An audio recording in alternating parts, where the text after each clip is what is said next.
आज हम उत्साह कविता पर चर्चा करेंगे, जिसके रचनाकार सूर्यकांत त्रिपाठी निराला हैं।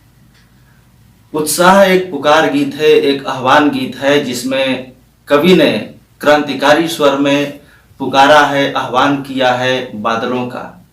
लेकिन कविता पर आगे बढ़ने से पहले कवि के बारे में हम थोड़ी सी चर्चा कर लेते हैं कि निराला जी, सूर्यकांत त्रिपाठी जिनका पूरा नाम था, उपनाम था निराला। निराला इनका नाम, निराला व्यक्तित्व भी है इनका और इनका कृतित्व भी।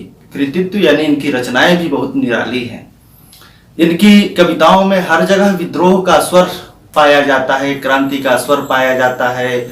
यह विद्रोह और क्रांति किस लिए है? जो जीर्ण है, जो पुराना है, जो समाज के लिए अनुपयोगी है, दुरुपयोगी है, नष्ट है, भ्रष्ट है, उसको समाप्त करके नए किसी रचना के लिए ये क्रांति करते हैं जो समाज के लिए कल्याणकारी है, शुभ है, मंगल है। यही स्वर इनकी पूरी कविताओं में पाया जाता है। इनका जन्म महिषादल, जो बंगाल में पड़ता है, वहीं पर इनका जन्म हुआ था सन 1899 में और इनकी मृत्यु 1961 में हो गई थी। इनका जो शिक्षा जगत है बहुत छोटा सा है। ये औपचारिक शिक्षा कक्षा 9वीं तक ही हुई। 9वीं तक पढ़ाई के बाद इनके ऊपर विपत्तियों का पहाड़ टूटने लगा। एक तरफ इनकी माता का देहांत हुआ, फिर आगे जवानी की अवस्था में इनकी पत्नी का देहांत हुआ, और जब ये अधेड़ अवस्था में हुए तो इनकी पुत्री का देहांत हो गया। और यह पूरा जो संघर्ष है इनके जीवन का, इनकी कविताओं में पूरी तरह से दिखाई देता है। इनकी प्रमुख रचनाएं हैं गीतिका, परिमल, अनामिका, अड़िमा, कुकुरमुत्ता, गीत गुंज। ये इनकी प्रमुख रचनाएं हैं, जो कविताएं हैं, काव्य संग्रह है। लेकिन इनका रचना संसार उपन्यासों, कहानियों, आलोचनाओं तक भी है। एक तरफ इनकी कविताओं में, इनकी रचनाओं में विद्रोह का स्वर है, क्रांति का स्वर है, तो दूसरी तरफ सौंदर्य का चित्रण बहुत ही मनमोहक है। दूसरी तरफ ये जब प्रकृति का चित्रण करते हैं तो प्रकृति अपने पूरे विराट स्वरूप में आ जाती है, और उसी प्रकृति को एक प्रतीक के रूप में लेकर इन्होंने लिखा है जो रचना की है उत्साह। आज उसी पर हम चर्चा करने जा रहे हैं। हालांकि इसके बाद एक और कविता यहीं पर संकलित है, अट नहीं रही है, उसके बारे में भी चर्चा करेंगे। तो आइए अब शुरू करते हैं। कवि कहता है, बादल गरजो, घेर घेर घोर गगन धारा धरो, ललित ललित काले घुंघराले, बाल कल्पना के से पाले, विद्युत छवि उर्मे कवि नव जीवन वाले, वज्र छिपा नूतन कविता फिर भर दो, बादल गरजो। यहाँ कवि बादलों का आह्वान करता है और मनुष्य के जीवन में नई कल्पना एवं उत्साह भरने को कहता है। कवि बादलों का आह्वान करता हुआ कहता है कि हे बादलों, बादल गरजो, हे बादलों गरजो। गरजो अर्थात उत्साह का प्रतीक है। घेर घेर घोर गगन, कैसे बदल गरजो? तो घेर घेर घोर गगन, इस घनघोर गगन को, आकाश को चारों तरफ से घेर लो।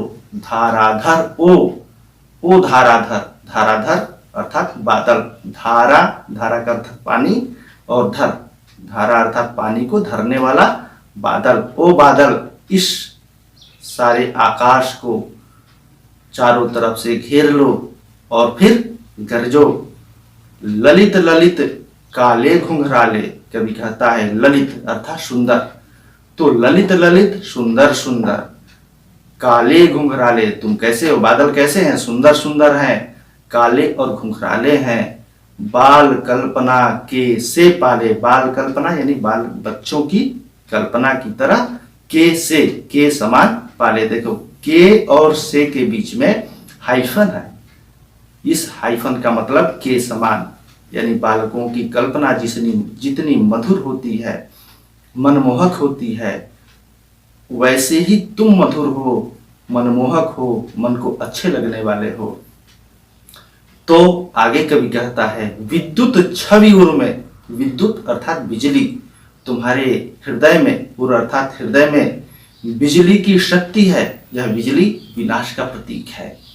कवि, दूसरी ओर कवि कहता है कि कवि बादलों को कवि के रूप में भी देखता है, नव जीवन वाले, नया जीवन देने वाले, अर्थात एक तरफ बादलों में विध्वंस की, नाश की शक्ति है और दूसरी तरफ नए जीवन देने वाले अर्थात नई रचना करने वाले भी बादल हैं। वज्र छिपा, आगे कवि कहता है, वज्र छिपा, तुम्हारे भीतर वज्र की शक्ति छिपी हुई है, तो नूतन कविता फिर भर दो, इसी वज्र की शक्ति को मेरी इस नई कविता में फिर से भर दो। बादल गरजो, कवि आह्वान करता है बादलों का कि ऐ बादल गरजो। आगे कवि कहता है, विकल विकल उन्मन थे उन्मन, विश्व के निदाघ के सकल जन, आए अज्ञात दिशा से अनंत के घन, तप्त धरा जल से फिर शीतल कर दो, बादल गरजो। यहाँ कवि फिर बादलों को संबोधित करता है और कहता है कि विकल विकल, विकल अर्थात व्याकुल, बेचैन, उन्मन, उन्मन का अर्थ अनमना, जिसका मन कहीं न लगे, अनमना उसी को कहते हैं। तो विकल विकल व्याकुल थे, उन्मन थे उन्मन, अनमने से हो गए थे। कौन? विश्व के निदाघ के, निदाघ अर्थात गर्मी के, शकल, शकल मतलब सभी, समस्त जन लोग, विश्व की गर्मी से, तापमान से बेचैन थे सभी लोग, बेचैन थे और अनमने हो गए थे, उनका मन कहीं नहीं लग रहा था। आए अज्ञात दिशा से अनंत के घन, आए ऐ बादल तुम आए, अज्ञात, किसी अज्ञात दिशा से आए, अनंत के घन, अनंत अर्थात आकाश के घन, बादल, ऐ बादल, ऐसे समय में जब सारे संसार के लोग गर्मी से बेचैन थे, व्याकुल थे, उनका मन कहीं नहीं लग रहा था इस गर्मी से, ऐसे में तुम किसी अज्ञात दिशा से आए। तप्त धरा, तप्त अर्थात तपती हुई, धरा अर्थात धरती को, जल से शीतल कर दो, इस धरती को शीतल कर दो। किससे शीतल कर दो? तो अपने शीतल, अपने जल से बारिश करके इस तपती हुई धरती को फिर से शीतल कर दो। ऐ बादल गरजो, बादल को गरजने के लिए आह्वान करता है कवि। इसके आगे ही निराला जी की दूसरी एक कविता है, अट नहीं रही है। यह कविता फागुन की सुंदरता पर आधारित है। फागुन के महीने में चारों तरफ कैसी मादकता छा जाती है, प्रकृति की सुंदरता कितनी बढ़ जाती है, इसको देखकर कवि मोहित हो जाता है और कहता है कि अट नहीं रही है। अट नहीं रही है मतलब समा नहीं रही है। क्या नहीं समा रही है? आभा, आभा अर्थात चमक। किसकी चमक?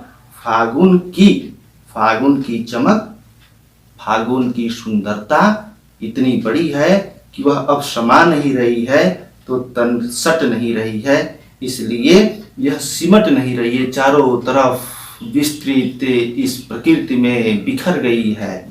एक तरह से कवि कहना चाहता है कि एक जगह इकट्ठी नहीं हो पा रही है सुंदरता, चारों तरफ दूर दूर तक फैल गई है। कहीं सांस लेते हो, घर घर भर देते हो। अब फागुन का महीना सांस लेता है। सांस लेने का अर्थ, फागुन के महीने में जो हवाएं चलती हैं तो घर घर भर देते हो, घरों में तो घुसती हैं, हर जगह प्रवेश कर जाती हैं, लेकिन उस फागुन की इन हवाओं में खुशबू रहती है, फूलों की सुगंध रहती है, तो वह सुगंध भर जाती है घर घर में। उड़ने को नभ में तुम पर पर कर देते हो। पर का अर्थात पंख होता है, जैसे पंख फैलाकर चिड़िया आकाश में उड़ती हैं, तो चिड़ियों को भी पंख दे देते हो आकाश में उड़ने के लिए, उन्मुक्त होकर, स्वच्छंद होकर, हल्के होकर जो पक्षियां उड़ती हैं। उसी तरह से मन भी मनुष्य का इतना आनंद में मगन हो जाता है, खुशी में झूम उठता है कि आकाश में उड़ने के लिए बेचैन हो जाता है। पंख देते हो, नई कल्पनाओं के लिए पंख देते हो, खुशियों के नए पंख दे देते हो ऐ फागुन। तो फागुन का के बारे में और कवि कहता है, आंख हटाता हूं तो हट नहीं रही है। क्यों ऐसा कहता है कवि? क्योंकि चारों तरफ फागुन के महीने में जो सुंदरता फैली हुई है, चारों तरफ फूल खिले हुए हैं, पत्तियां भी तरह तरह की, अभी आगे वर्णन करता है कवि। पत्तों से लदी डाल, कहीं हरी कहीं लाल, पेड़ों की डालियां पत्तों से भर गई है, नए नए पत्तों से भरी हुई हैं, लेकिन वो पत्ते, चूंकि नए पत्ते रहते हैं तो एक ही जैसी हरियाली नहीं रहती है। नए पत्ते निकल रहे हैं तो कहीं हरे पत्ते दिखाई दे रहे हैं, कहीं लालिमा से युक्त लाली रंग लिए हुए पत्ते दिखाई दे रहे हैं, कहीं पड़ी है उर में, उर अर्थात हृदय, कहीं गले में तुम्हारे पड़ी हुई है, क्या पड़ी हुई है? मंद गंध पुष्पमाल, मंद अर्थात धीमी गंध देने वाले फूलों की माला पड़ी हुई है। ऐसा कवि क्यों कहता है? चारों तरफ फूल खिले हुए हैं। तो कवि को लगता है कि यह फागुन महीने का यहाँ पर मानवीकरण किया गया है, और ऐसा लगता है कि फागुन महीने के गले में यह फूलों की माला पड़ी हुई है, जिससे मंद मंद खुशबू आ रही है, धीमी धीमी खुशबू आ रही है। पाट पाट शोभाश्री, तुम पाट रहे हो, फैला रहे हो शोभाश्री, सुंदरता को, सबसे बड़ी सुंदरता को, अपनी खूबसूरती को तुम फैला रहे हो, बिखेर रहे हो, लेकिन पट नहीं रही है। यह इतनी अधिक है कि यहाँ पर पट ही नहीं पा रही है, फैल ही नहीं पा रही है। तो यहाँ पर भी कवि ने प्रकृति का अर्थात उसी फागुन के महीने का मानवीकरण किया है कि फागुन की सर्वव्यापक सुंदरता, इतनी सुंदरता जिसका मनोहारी वर्णन करते हैं, मन को मोह लेने वाला तो फागुन का महीना है ही। भाषा भी आपने देखा कि बहुत ही सरल है, स्पष्ट है। इस भाषा में एक प्रवाह है जिसमें लाक्षणिक शब्दों का प्रयोग हुआ है, और इस तरह से भाषा का एक नया प्रयोग यहाँ पर दिखाई देता है। मैं समझता हूँ इतना पर्याप्त है, कविता आपके समझ में आ गई होगी।